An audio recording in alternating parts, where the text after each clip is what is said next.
In this video, I'm going to be showing you how you can adjust captions in Premiere Pro without retranscribing. Let's get into it.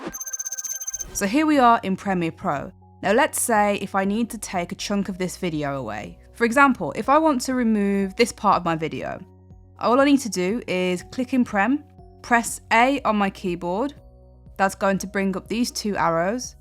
I'm then going to click on the timeline. That will highlight everything in my video. I'm then going to press Command K to cut on the sequence.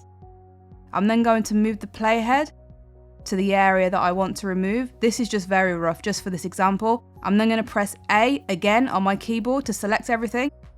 Press Command K once more to make that cut. And then what we can do is press V again to get back to our mouse. And then we can select the bit that we want to remove, including the captions. All we need to do then is press delete on the keyboard. That will remove that part of the sequence. Once we've done that, we can press A on the keyboard again to select the whole sequence.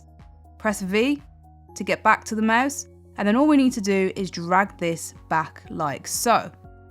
As you can see, I've done this very rough just for this demonstration, but I'm sure that you can be more fine-tuned with your videos. And that is how you can adjust captions in Premiere Pro without having to retranscribe. And that's all there is to it. If you found this video useful, give it a thumbs up and comment your thoughts below. And for more Creative Fix tutorials, hit that subscribe button and I'll see you in the next one.